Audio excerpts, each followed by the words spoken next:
Harper Audio presents The Magician's Nephew by C.S.LEWIS, performed by Kenneth Branagh.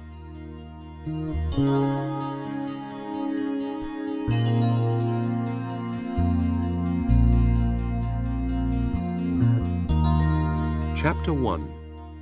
The Wrong Door. This is a story about something that happened long ago when your grandfather was a child. It is a very important story because it shows how all the comings and goings between our own world and the land of Narnia first began. In those days, Mr. Sherlock Holmes was still living in Baker Street, and the Bastables were looking for treasure in the Lewisham Road.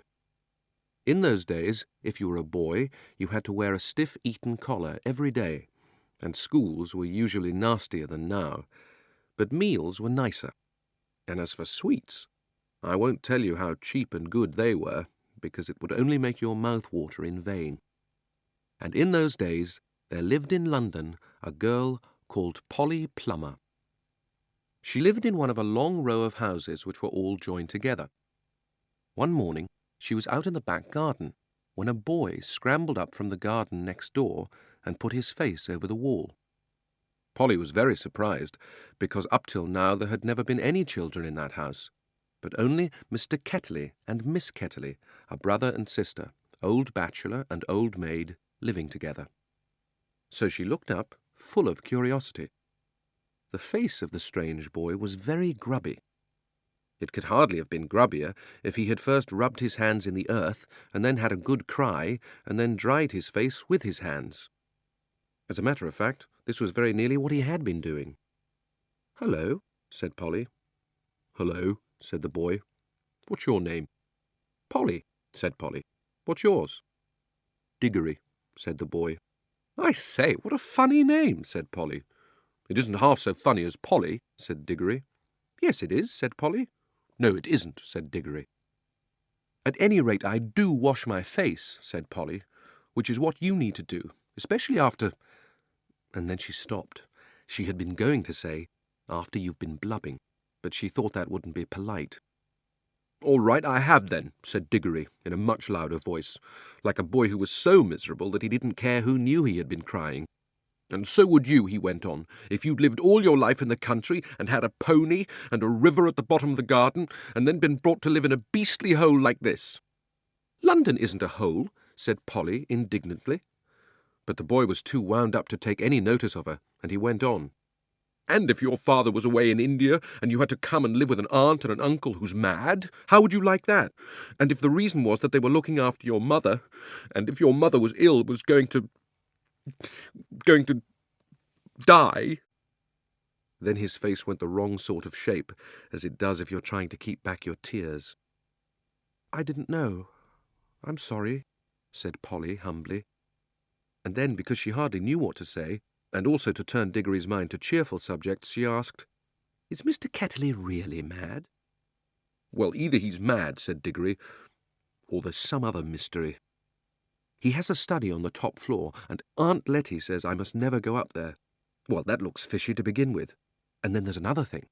Whenever he tries to say anything to me at meal-times, he never even tries to talk to her, she always shuts him up. She says, 'Don't worry the boy, Andrew,' or 'I'm sure Diggory doesn't want to hear about that,' or else, 'Now, Diggory, wouldn't you like to go out and play in the garden?'" "What sort of things does he try to say?" "I don't know. He never gets far enough. But there's more than that. One night, it was last night in fact, as I was going past the foot of the attic stairs on my way to bed, and I don't much care for going past them either, I'm sure I heard a yell. Perhaps he keeps a mad wife shut up there.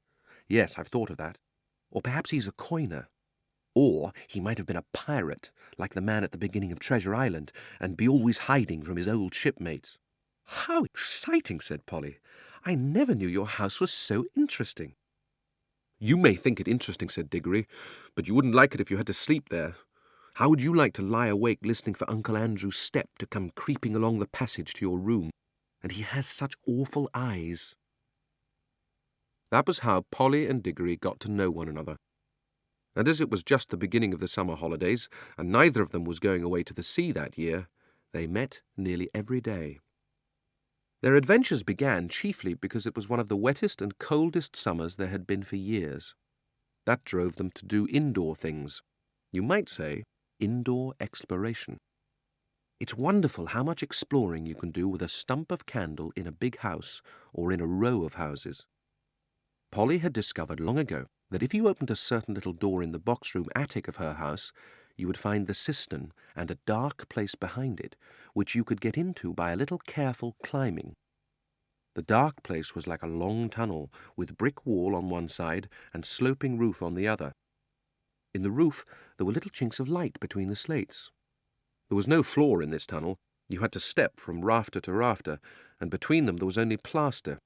If you stepped on this, you would find yourself falling through the ceiling of the room below. Polly had used the bit of the tunnel just beside the cistern as a smuggler's cave. She had brought up bits of old packing cases and the seats of broken kitchen chairs and things of that sort, and spread them across from rafter to rafter so as to make a bit of floor. Here she kept a cash box containing various treasures, and a story she was writing, and usually a few apples. She had often drunk a quiet bottle of ginger beer in there. The old bottles made it look more like a smuggler's cave. Diggory quite liked the cave. She wouldn't let him see the story, but he was more interested in exploring. "Look here," he said. "How long does this tunnel go on for? I mean, does it stop where your house ends?" "No," said Polly. "The walls don't go out to the roof. It goes on. I don't know how far." "Then we could get the length of the whole row of houses." "So we could," said Polly. "And, oh, I say." "What?" "We could get into the other houses." "Yes, and get taken up for burglars, no thanks." "Don't be so jolly clever. I was thinking of the house beyond yours." "What about it?" "Why, it's the empty one. Daddy says it's always been empty ever since we came here." "I suppose we ought to have a look at it then," said Diggory. He was a good deal more excited than you'd have thought from the way he spoke, for of course he was thinking, just as you would have been, of all the reasons why the house might have been empty so long. So was Polly. Neither of them said the word haunted, and both felt that once the thing had been suggested, it would be feeble not to do it. "Shall we go and try it now?" said Diggory. "All right," said Polly. "Don't if you'd rather not," said Diggory. "I'm game if you are," said she. "How are we to know when we're in the next house but one?" They decided they would have to go out into the box room and walk across it, taking steps as long as the steps from one rafter to the next. That would give them an idea of how many rafters went to a room. Then they would allow about 4 more for the passage between the 2 attics in Polly's house, and then the same number for the maid's bedroom as for the box room. That would give them the length of the house. When they had done that distance twice, they would be at the end of Diggory's house. Any door they came to after that would let them into an attic of the empty house. "But I don't expect it's really empty at all," said Diggory.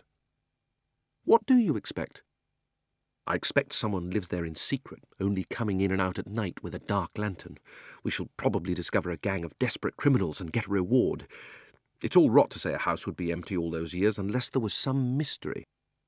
"Daddy thought it must be the drains," said Polly. "Pooh! Grown-ups are always thinking of uninteresting explanations," said Diggory. Now that they were talking by daylight in the attic instead of by candlelight in the smuggler's cave, it seemed much less likely that the empty house would be haunted. When they had measured the attic, they had to get a pencil and do a sum. They both got different answers to it at first, and even when they agreed, I'm not sure they got it right.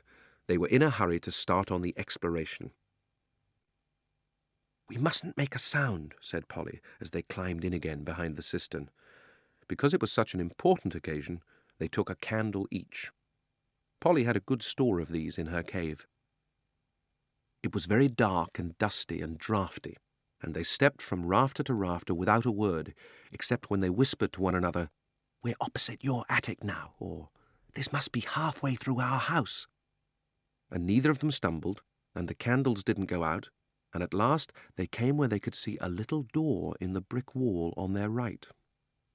There was no bolt or handle on this side of it, of course, for the door had been made for getting in, not for getting out. But there was a catch, as there often is on the inside of a cupboard door, which they felt sure they would be able to turn. "Shall I?" said Diggory. "I'm game if you are," said Polly, just as she had said before. Both felt that it was becoming very serious, but neither would draw back. Diggory pushed round the catch with some difficulty.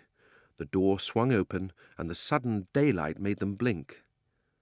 Then, with a great shock, they saw that they were looking not into a deserted attic, but into a furnished room. But it seemed empty enough. It was dead silent. Polly's curiosity got the better of her. She blew out her candle and stepped out into the strange room, making no more noise than a mouse. It was shaped, of course, like an attic, but furnished as a sitting room. Every bit of the walls was lined with shelves, and every bit of the shelves was full of books. A fire was burning in the grate. You remember that it was a very cold, wet summer that year, and in front of the fireplace, with its back toward them, was a high-backed armchair. Between the chair and Polly, and filling most of the middle of the room, was a big table piled with all sorts of things, printed books, and books of the sort you write in, and ink bottles, and pens, and sealing wax, and a microscope. But what she noticed first was a bright red wooden tray with a number of rings on it. They were in pairs, a yellow one and a green one together, then a little space, and then another yellow one and another green one. They were no bigger than ordinary rings, and no one could help noticing them because they were so bright. They were the most beautifully shiny little things you can imagine. If Polly had been a very little younger, she would have wanted to put one in her mouth. The room was so quiet that you noticed the ticking of the clock at once. And yet, as she now found, it was not absolutely quiet either. There was a very, very faint humming sound. If vacuum cleaners had been invented in those days, Polly would have thought it was the sound of a hoover being worked a long way off, several rooms away and several floors below. But it was a nicer sound than that, a more musical tone, only so faint that you could hardly hear it. "It's all right. There's no one here," said Polly over her shoulder to Diggory.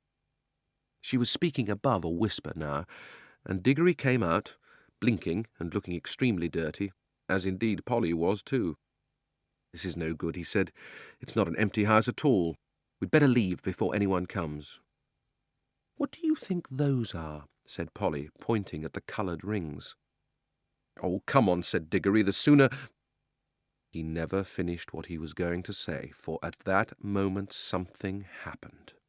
The high-backed chair in front of the fire moved suddenly, and there rose up out of it, like a pantomime demon coming up out of a trap-door, the alarming form of Uncle Andrew. They were not in the empty house at all. They were in Diggory's house and in the forbidden study. Both children said, "Oh!" and realized their terrible mistake.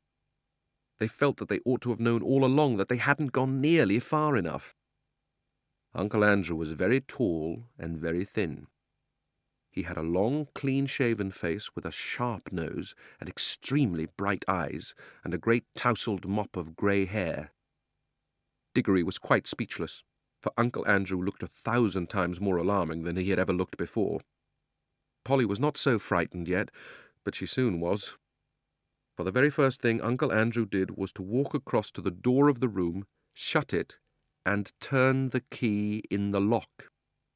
Then he turned round, fixed the children with his bright eyes, and smiled, showing all his teeth. "There," he said, "now my fool of a sister can't get at you." It was dreadfully unlike anything a grown-up would be expected to do. Polly's heart came into her mouth, and she and Diggory started backing toward the little door they had come in by.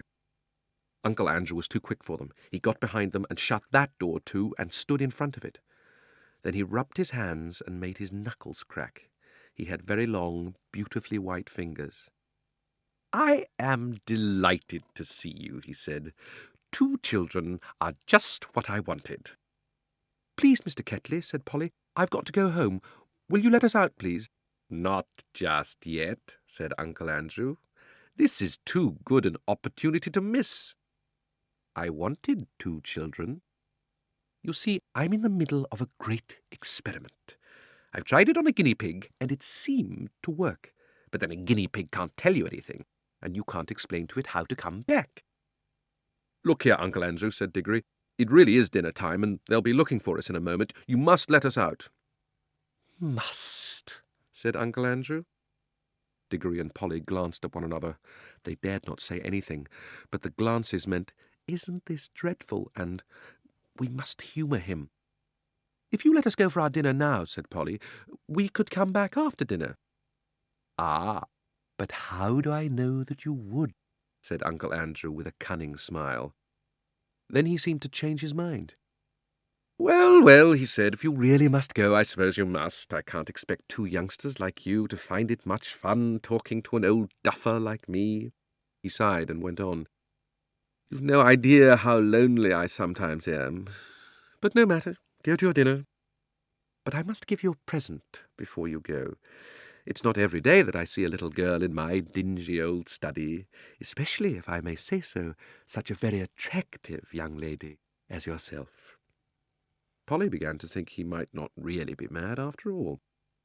"Wouldn't you like a ring, my dear?" said Uncle Andrew to Polly. "Do you mean one of those yellow or green ones?" said Polly. "How lovely!" "Not a green one," said Uncle Andrew. "I'm afraid I can't give the green ones away, but I'd be delighted to give you any of the yellow ones, with my love. Come and try one on." Polly had now quite got over her fright, and felt sure that the old gentleman was not mad, and there was certainly something strangely attractive about those bright rings. She moved over to the tray. "Why, I declare," she said, "that humming noise gets louder here. It's almost as if the rings were making it." "What a funny fancy, my dear," said Uncle Andrew with a laugh. It sounded a very natural laugh, but Diggory had seen an eager, almost a greedy look on his face. "Polly, don't be a fool," he shouted. "Don't touch them." It was too late. Exactly as he spoke, Polly's hand went out to touch one of the rings, and immediately, without a flash or a noise or a warning of any sort, there was no Polly. Diggory and his uncle were alone in the room.